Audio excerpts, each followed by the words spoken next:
Hello, everybody, and welcome to Right Here, Right Now, live Buffalo football talk presented by Forefathers Organics. I'm your host, Alex Brasky, alongside my co-host, Ajay Cybulski, here for the Batavia Daily and Livingston County News. Each week, we'll discuss Buffalo's favorite football team, along with all the comings and goings from Orchard Park. And as I said yesterday, in this case, we are in Rochester at Bill's training camp, another jam-packed day on the fields here. Just a stone's throw away from beautiful Pittsford.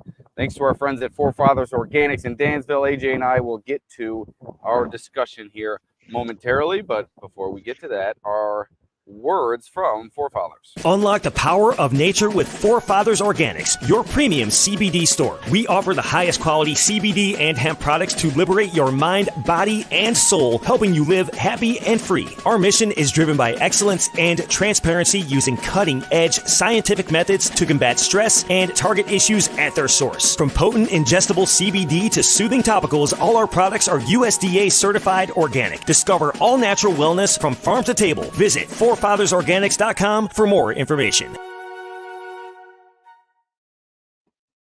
All right, AJ, I'd like to thank Forefathers and like to thank all the viewers that have already joined and the viewers yet to join. Had a good response yesterday. Our first live show here from training camp, hoping to keep these pumping out throughout the preseason. But let's get right to it, AJ, starting with the action on the field today. The biggest news that I found was the Bills remain fully healthy. Now, you might say it's only day 2, but as we know, during training camp, a lot of nicks crop up with players. We did see Chase Claypool leave momentarily yesterday, and he was proven to be okay. He was out there in full capacity today. Also, Cam Lewis left the practice field briefly today, but he did return. I saw him leaving the lunch area on a scooter wearing a leg sleeve on his left leg just a few minutes ago. So it appears that he is okay, and the Bills' full 91-man roster, with Travis Clayton being that exempt player, the international pathway player, giving them 91 players to start camp, all fully healthy through 2 days. A great sign here at a picturesque St. John Fisher University. Yeah, really, really important that they have this, sort of injury luck here for the first couple of days. Now, again, that can all change, and that's kind of the NFL in the sport of football. But good to see a healthy unit. Obviously, Matt Milano full again, so that's another huge development. Back-to-back days in full for the linebacker that I think a lot of people had questions about coming off that injury last season. And yeah, this is all you can hope for at this point. No pads on. You don't really want to face some unnecessary injuries. I know a Vikings player, 6th-round pick, don't know the name, but he potentially tore his ACL. Aerosol, I believe. Yeah, so he's undergoing further testing, which that's scary stuff. A rookie, and you're in your first training camp, and that happens. So it happens around the league. Everything can change in the blink of an eye, but good to see that throughout the first 2 days and even entering training camp, coming off the voluntary offseason programs, that the Bills are healthy and they got a full unit ready to go.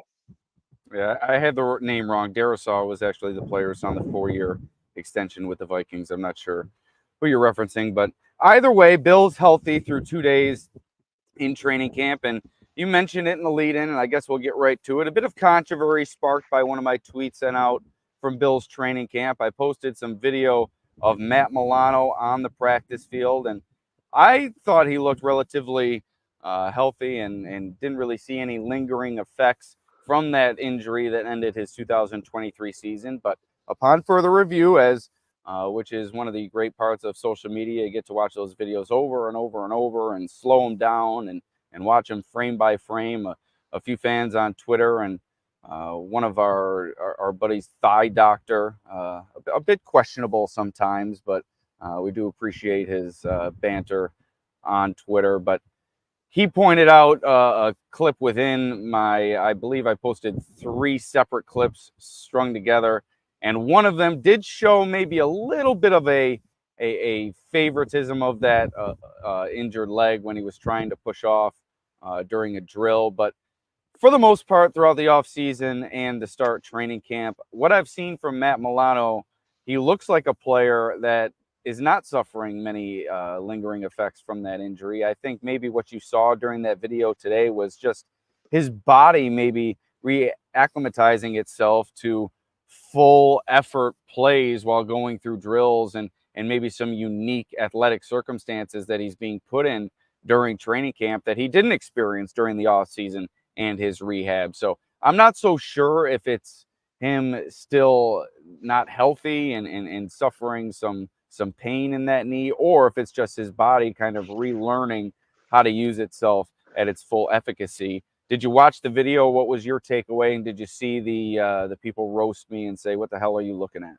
No, I did not see the people roasting you, but I did watch the clip. I didn't really notice anything much. I kind of agree with your sentiment. It's probably just some knocking off some rust. Look, the guy hasn't played football in over a year at full go. So you're looking at a guy that's coming off an injury. And I'm not no injury expert. I don't really know much about it, but it looks to me if the Bills doctors and medical staff are clearing this guy to go full the first 2 days of training camp, I think it's like you said, kind of getting the body back to form and having some confidence. And this isn't time to build it in training camp. No pads. You can kind of get in a rhythm and find your kind of rift with where you're at and stuff like that. So yeah, I think Milano is going to be okay. I'm not reading too much into it. And he again, if he's in full and the Bills doctors are giving him that clearance, then I'm not too concerned. Yeah, I tweeted at Thigh Doctor after he called me out.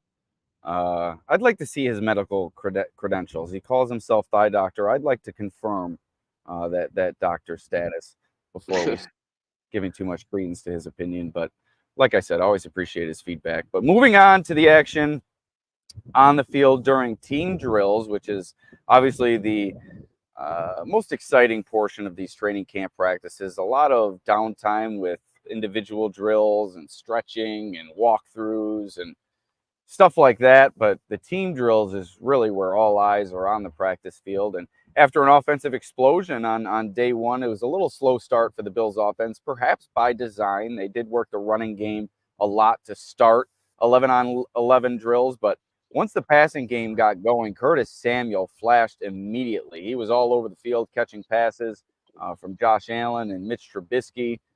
He's been used with the first and second team throughout the offseason and training camp, just trying to get him as many reps as possible, I think, within this new offensive scheme, knowing how important he's going to be to this unit and knowing how versatile his skill set is and how versatile his responsibilities will be.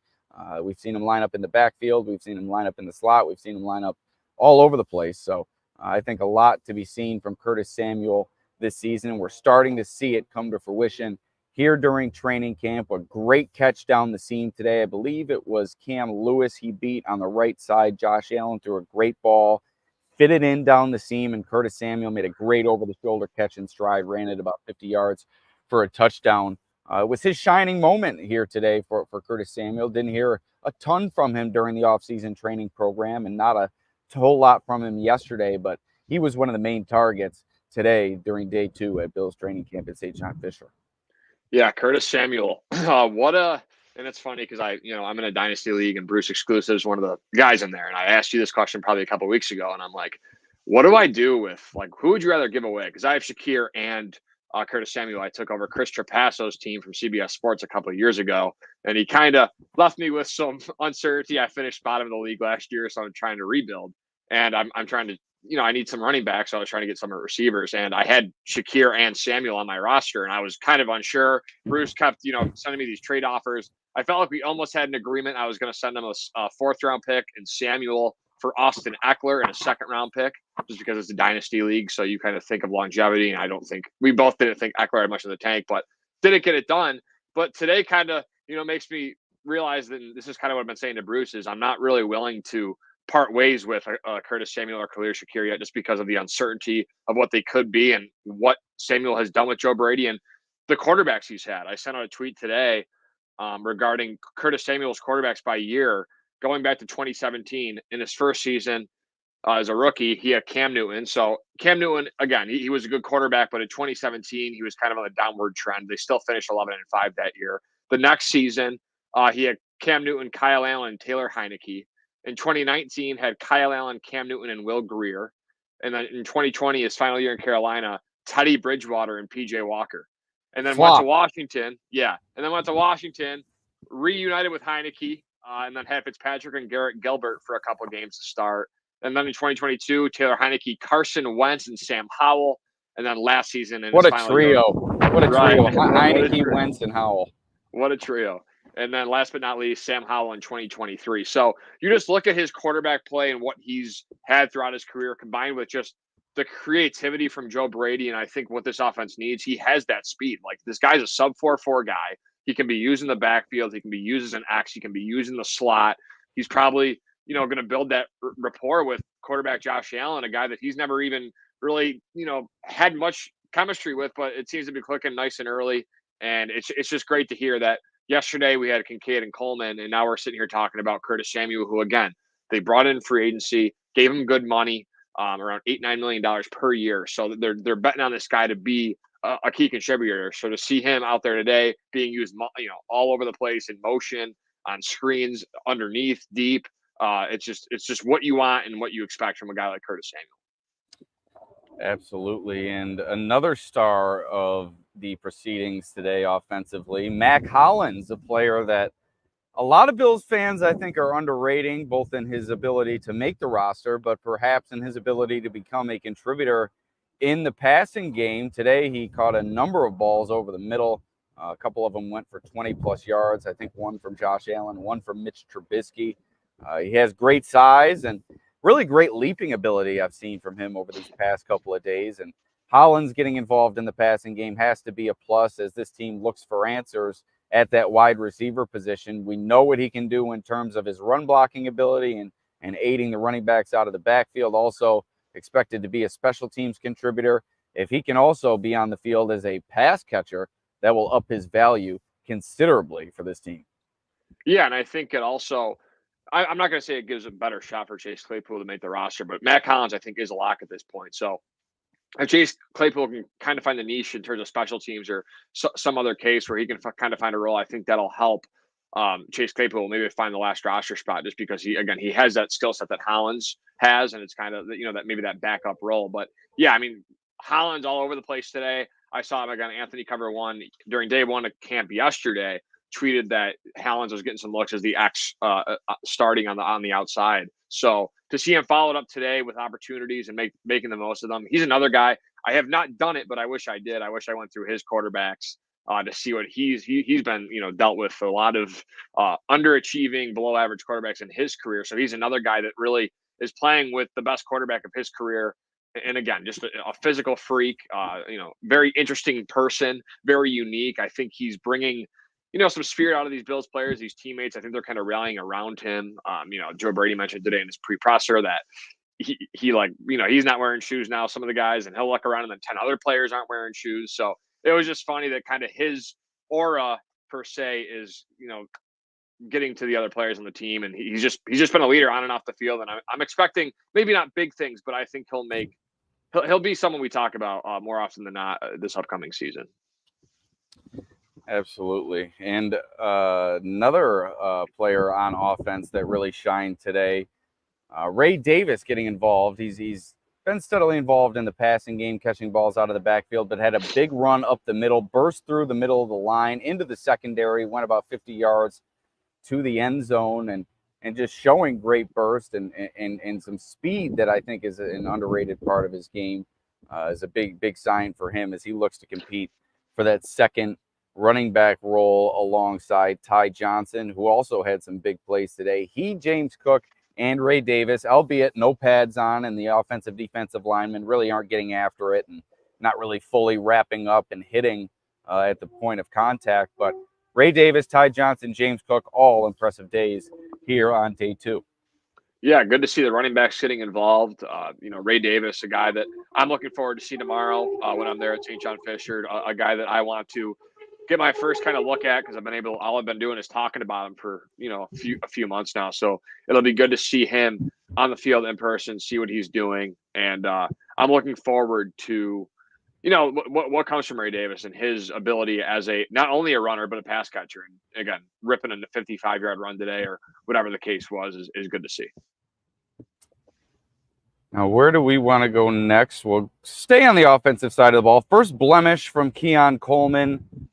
So far during really the offseason training program and training camp. Had a great day yesterday, and and really had an overall positive day today, but failed to haul in a pass near the sideline. Couldn't tell if it was a fumble or a simple incompletion. Damar Hamlin was the closest in coverage, appeared to knock the ball free. Like I said, unclear if Coleman had control of the ball or if the pass should have been ruled incomplete. But nevertheless, Damar Hamlin getting in there on another play, getting his hands in and making an impact. He was not the starter on defense today. It was indeed Mike Edwards. More on that later alongside Taylor Rapp. But Keon Coleman, first minor blemish here, some minor ball security issues on one given play. Not an overarching concern, but something to watch if those moments continue to build up here. Yeah, the only way to learn, as a rookie, and again, Brady talked about it, is kind of, making mistakes and learning from them. So he's a rookie. He's still a rookie. McDermott also mentioned that yesterday in his pre-presser before practice that, he's a rookie. He still is a rookie. There's going to be some blemishes along the way. So it is unfortunate. Maybe I wouldn't even go as far as unfortunate, but maybe is frustrating as maybe it was for Coleman on that play. I think that, he'll rebound, and he's off to a really good start here through the first 2 days. And all things I've read, all things I've seen have been good. So I'm glad that, he can make a mistake and hopefully learn from it and clean that up. And again, like you said, with Hamlin, a guy that's fighting for, I think he's a lock, but a potential starter spot getting the nod on day one next to Taylor Rapp. So if he continues to make these splash plays with the second and third team defense, it's a good sign for him, and potentially a guy with the most experience in the safety room has a chance at, getting the starting spot. And we'll stay on the defensive side of the ball, or I guess we'll move to the defensive side of the ball. Big day for the Bills' defensive line, from my perspective. A sequence midway through team drills. Greg Rousseau gets his hand on the ball, bats it down out of the hand of Josh Allen. Then Ed Oliver getting a good push, knocking Deion Dawkins back into the quarterback. Ed Oliver has really burst onto the scene to start training camp once again. A great season, a career year last year. A lot expected of him this season, and I forget who it was, but I was listening to the various radio shows, podcasts that are produced by various content creators throughout the media sphere, and somebody was talking about how the pressure along the Bills' defensive line is really going to come from the inside out, and I think that rings true, especially with Oliver, how you saw him come on last year, and if Daquan Jones can stay healthy, his pass rushing ability before he went out last year was really something to behold near the top of the league in terms of defensive tackles. So if those two can really get it cooking, as we saw from Ed Oliver today, this unit could be dangerous despite losing its leading sacker from a season ago and not knowing what you're going to get from Von Miller. If they can really start it from the inside out, as it looks like they're planning to do, I think that would be a great course of action, especially considering the way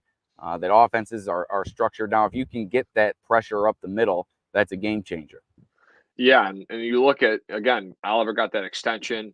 A lot of people were questioning him, and you look, and I'm going down the list here.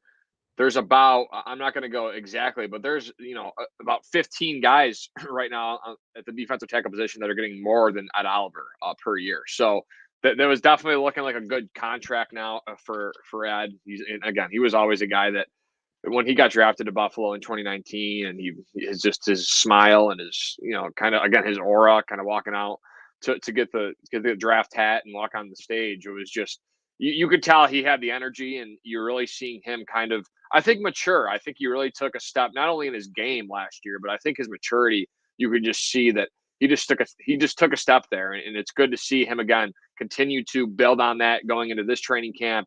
Go right at Deion Dawkins, a guy that is coming off the best season of his career, and push him back and make some plays. So you really want him to really step up, maybe be that, again, 9 to 11 sack guy for this defense. And if they can get that out of him, like you mentioned, it only makes it easier for Greg Rousseau to work one-on-one, or an Ajay Cybulski to work one-on-one. And that's what this Bills defense will need. It's all about right now getting the most out of Ed Oliver, because I think they know what they have with him and they know his potential. And then hoping that Rousseau and Epinesa can elevate their games and become the players they drafted them to be, due to the, I would say, the wreaking havoc from Jones and Oliver. And then sticking on the defensive line, if you look at the outside, Ajay Epinesa, Greg Rousseau, and Von Miller, the clear-cut top 3 candidates on the depth chart. But beyond that, kind of unknown who's going to fill out the depth roles at the 4th spot, maybe 5th defensive end. Dwayne Smoot was out there with the starters today and looking good in doing so, coming off that Achilles injury with the Jaguars. He's starting to round back into form, and giving him an opportunity with the ones, he seems to be locked in as one of the top 4 pass rushers on this team. Yeah, I like Dwayne Smoot. I like the pick. I mean, you look from 2019 to 2022 and with the Jacksonville. So he's been with Jacksonville his whole career until this year.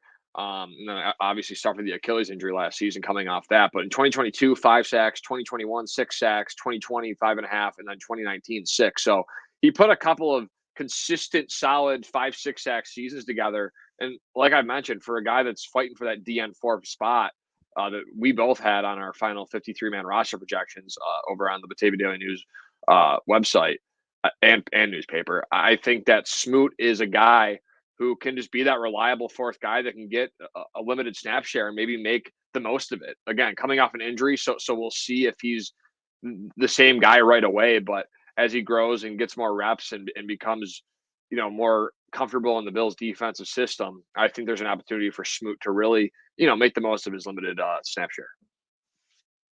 And then another player, we mentioned him a couple times, Von Miller. He spoke to the media today after practice. I was not able to get up there.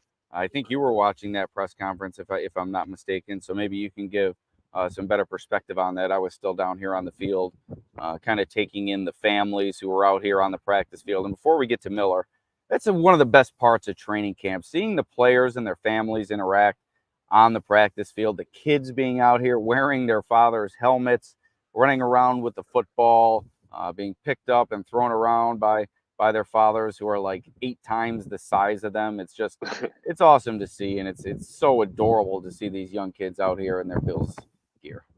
Yeah, camp is an exciting time. Bills fans love it. They rally around it, whether it's family members of the team, especially, a lot of these guys have been doing it for a while, but there's just still so much joy that comes with camp. It's the start of a new season, new opportunity.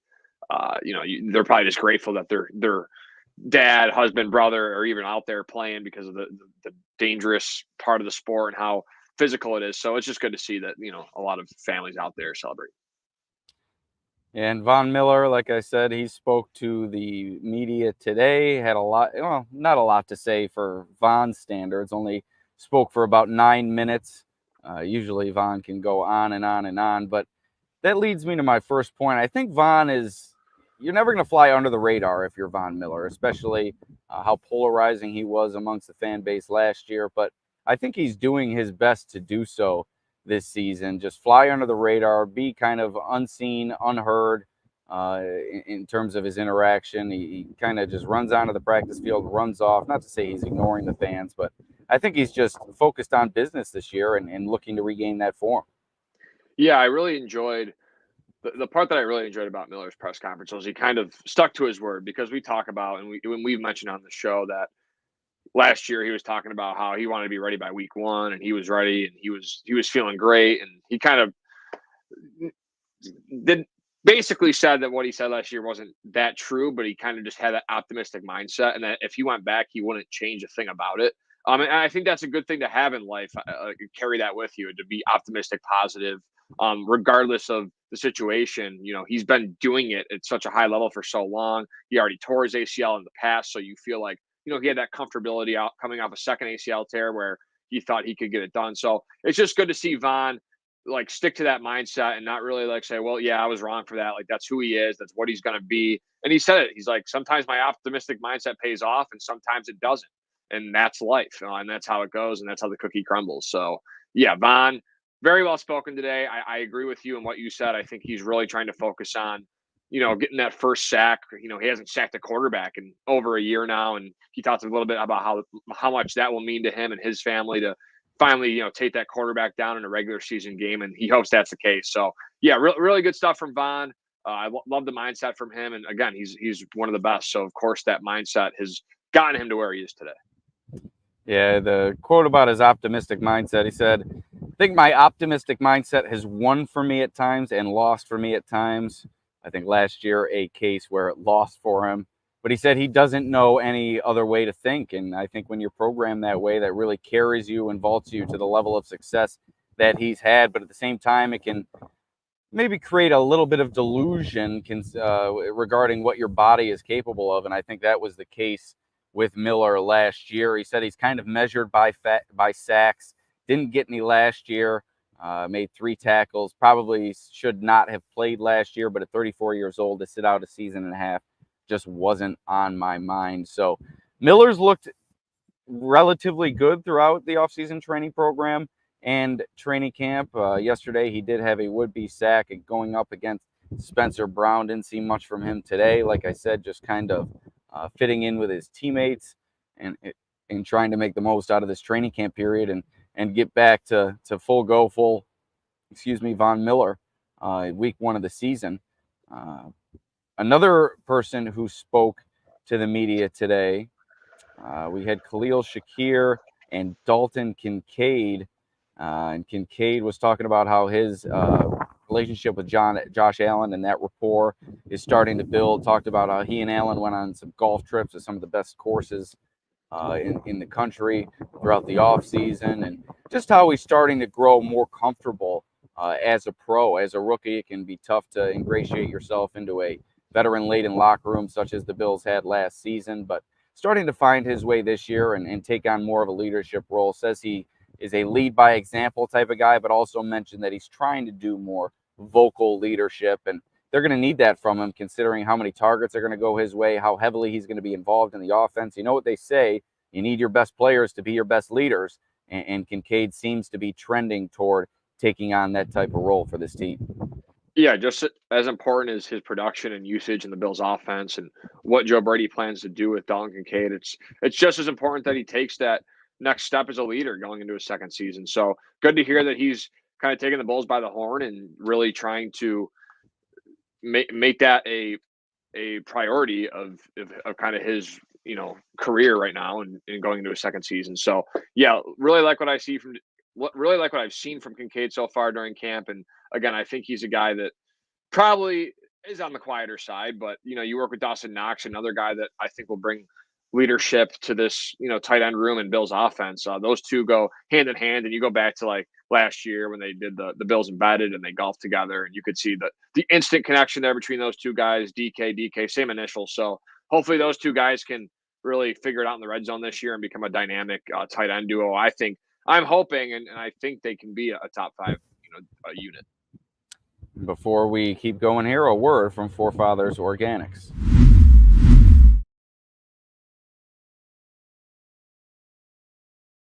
At Forefathers Organics, their mission is to liberate, educate, and innovate with the highest quality CBD and hemp-derived products for your mind, body, and soul so you can live happy and free.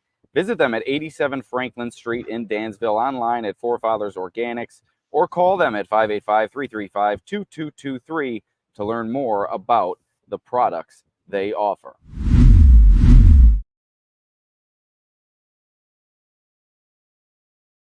All right, AJ, one of the last orders of business here on Right Here, Right Now, live Buffalo Football Talk, our second live episode right here from St. John Fisher University and Bills training camp. Your takeaways from the Joe Brady press conference, touched on his relationship with Josh Allen, on how it's been fun kind of taking a step back and giving Allen the reins of this offense. And that's something that Allen is going to need to do this year with so many new pieces. He's really going to have to make this offense his own as much as Brady is making it his own. So a lot discussed by Brady during his press conference. You wrote a story about it on the dailynewsonline.com along with my takeaways. They can both be found on our website. Why don't you discuss your top takeaways from that press conference? Yeah, I think obviously the big 2 things that kind of the article was about over on the dailynewsonline.com was Josh Allen's leadership growth and how, again, Brady's been here, like you mentioned, since 2022 as a quarterbacks coach, and obviously stepped into the interim role last year and now taking over as a full-time offensive coordinator, while also kind of that, everybody eats mentality. I compared it to Duck Duck Goose. Whose turn is it going to be to step up on the Bills offense from time to time? Who knows? But yeah, I think Brady, and I'll quote him here, talking about kind of the approach Buffalo's offense will utilize. He said, we don't have positions. The way that we taught the offense, we just taught everything conceptually. These are 3-man concepts. These are 2-man concepts. These are full field progressions. It really forces the guys to understand at any given moment you can be on any of these spots, and you have to know it. They have to know it all. That's been a big point.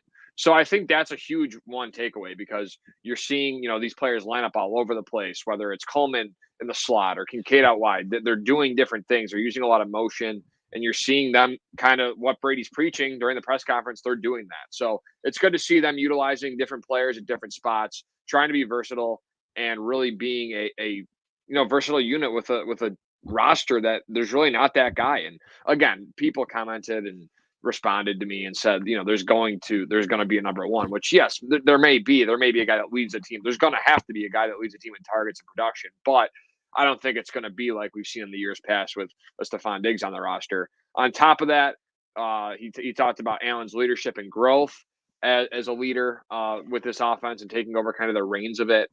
He said, and I quote, "You see how much he's matured in the offense in terms of the ownership of just teaching the guys exactly what he's seeing that growth, where I can take a step back and allow him to communicate a lot more. It's been a lot of fun." He kind of has to do that because we had a lot of receivers in the past that have played in this offense and kind of already knew those things. It's been a lot of fun just seeing him take that and roll with it and understand how important it is that we have new guys that are attached to his hip, and it's fun to watch. So I think the willingness there from both sides, from Allen and the receiving core, to really build a rapport together and really come together and make things work and be an explosive offense. I think this Bills offense, and this is kind of my point that's kind of come to fruition today for me, was yes, I think the number one alpha receiver is an option that many offenses take. I think that's important. I think that's, especially for a quarterback growing and maturing in this league, I think that's huge. But the upside, although it's more risk, the upside that comes with being an offense that can attack you in multiple ways with different players, and one guy can be a first read in one progression, and the next play a different player can be the first read, instead of it being usually the number one guy always being the first read. I think that's just important for this offense. And I think, again, the risk is great. Like they don't have a guy that is well known around the league, has had major success in this league, has been a consistent wide receiver in this league. But if they can figure it out, communicate, the camaraderie, they talked about, Brady talked about the team approach and celebrating, and how he kind of manages the they've been here before approach compared to the celebration and having fun. So I think it's just a group of guys that there's no ego. And again, it might not work. And it might be a struggle, but I think the idea and what their kind of approach is and what the coaching staff is emphasizing, hopefully with Josh Allen at center, it can turn out to be a good thing. And the Bills have been preaching the motto, everybody eats, throughout the offseason. Everybody's heard them say that. Joe Brady said it today. I think Khalil Shakir mentioned it, Dalton Kincaid as well. I think they might want to expand that phrase to go off your point just made, everybody eats together. And I think that's really a rallying cry for this team, just the togetherness this year, with all the drama last year and Stephon Diggs making it about himself during the preseason and really throughout the season, making it about himself, some selfish acts from him throughout the course of that campaign. This year, this team truly seems to all be pulling the rope in the same direction. I know that has always been the talk from this team in the past, how together they are, how they're a family. But this year, it really seems to be something special. And that's a surprise, knowing how many new players there are on this team. But perhaps that's something that spurred that along, just getting some new blood in here and having some players take over new leadership roles. Maybe that's changed the dynamic in that locker room. And if you walk past the entrance to the Bills locker room here at St. John Fisher, there's banners that say 1/11th and 11 for 1. So 1 for 11, 11 for 1. And I think that's a point well taken for this team, that just that togetherness that they're trying to breed throughout this roster is going to be so key for them as they go throughout this season. There could be some bumps in their road. There could be some growing pains. There is definitely going to be some stuff to figure out for this team. As long as they remain together, the talent on this roster, the experience at the quarterback position, the experience at the head coach position, you have what it takes to compete. I think it's just a matter of staying together throughout what could be a transitional start to the season.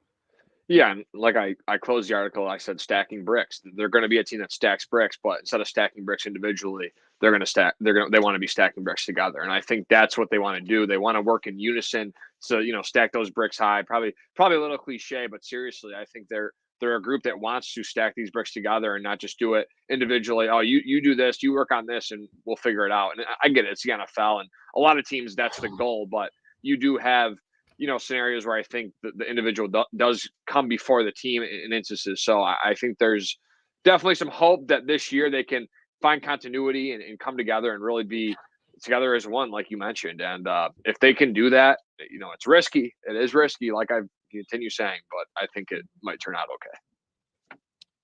So tomorrow we hear from Bobby Babich before training camp practice. Excited to hear from him after his first few days on the field here at St. John Fisher. Had some time calling plays, so excited to hear his reflection on how things have gone for him. A tough day on the first day for the Bills defense, but I think they started to figure some stuff out today. I think it's a little bit difficult in that red zone area. It's all about communication, and when you have a new D coordinator and so many new pieces, I think the offense might have had an advantage on day one, but as things go along here, I think I expect to see things even out. What are you, if anything, excited to hear from Babich? What do you think he's going to say? What are your impressions of him so far throughout this offseason and training camp?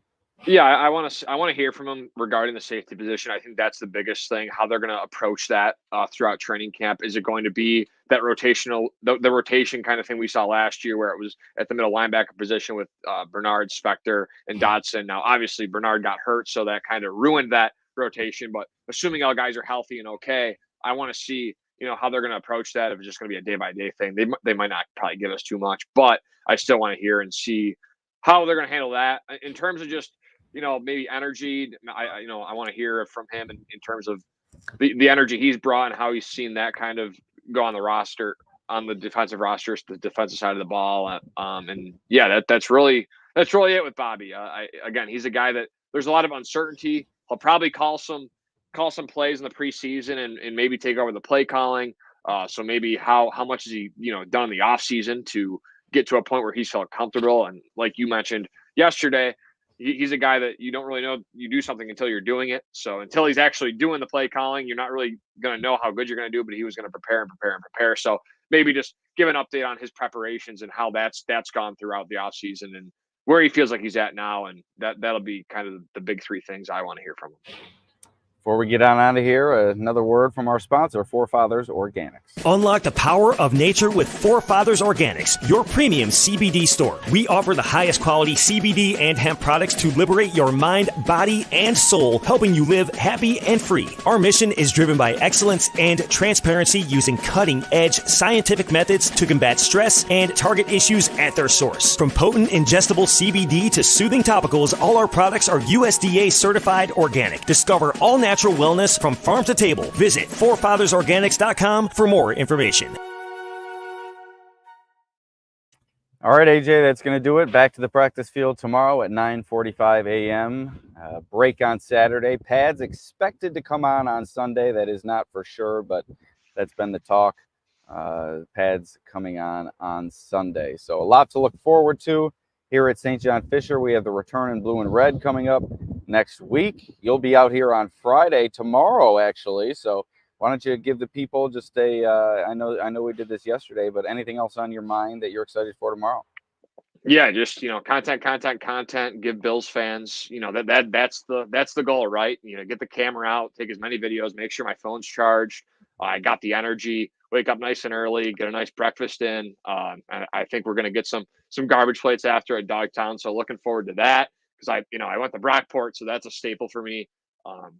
And I love garbage plates. So looking forward to the food, the content, just the overall experience. And again, it's a first for me. So doing something that you've never done before, although it's stressful, it's just, overwhelmed with excitement and looking forward to it. All right, AJ. Well, like I said, that's going to do it here from St. John Fisher with the Right Here, Right Now live Buffalo Football Talk podcast. For AJ, I'm Alex. We'll see you next time. Peace out.